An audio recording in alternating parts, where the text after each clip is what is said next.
Good day everyone! Ang program na ginawa natin ay isang simpleng OSA Resort Reservation System gamit ang C++.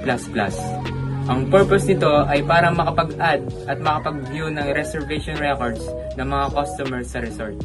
Sa unang part, naglagay kami ng header files. Ang hashtag include IOStream ay ginagamit para makapag-input at output tayo gamit ang CIN at COUT.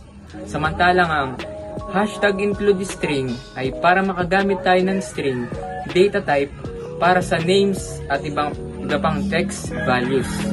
Ginagamit din namin ang using namespace std semicolon para hindi na paulit-ulit ilagay ang std colon bago ang cout at cin. Dito naman, gumawa kami ng arrays para mag-store ng information ng bawat customer. Name para sa pangalan ng customer, reserve type para sa type ng reservation, payment status para malaman kung paid or unpaid ka. Ang arrays na ito ay ginagamit para i-store ang number of adults at kids ng bawat reservation. Ginamit naman ang float arrays para sa computation ng fees, entrance fee, reservation fee, total amount. Ang variable na total ay counter ng reservations. Habang may nadadagdag na reservation, tumataas ang value nito.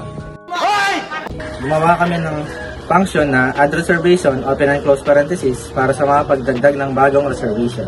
Kinukuha dito ang pangalan ng customer gamit ang getLine para kahit may spaces ang pangalan, mababasa pa rin. Dito naman, kinukompute ang entrance fee. 200 pesos kada adult, then 150 pesos naman kada bata. Pagkatapos nun, pinag-a-add sila para makuha ang total na entrance fee. Then dito naman is pinapili ang customer kung cottage ba or private room ang gusto nila. Gunggong! Barinig kita sa mukha eh! Kapag ang pinili ay cottage, papasok ang program sa first condition. May tatlong cottage choices: small cottage, medium cottage, at large cottage. At bawat isa ay may corresponding fee. Kapag naman private room ang pinili, may dalawang option: morning only, morning to night. May corresponding fees din ang bawat private room option.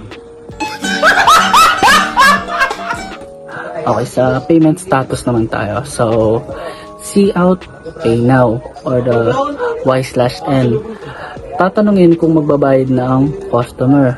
And then, dito naman sa if pay, or the big letter Y and the small letter Y. Kapag big letter Y o small letter Y yung kanyang pinili, o yung kanyang sagot, bayad na ang customer.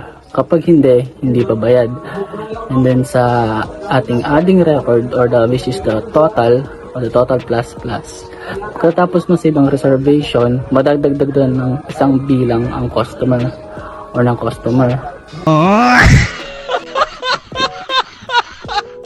So dito, gumamit kami ng void reservation, close and open parenthesis.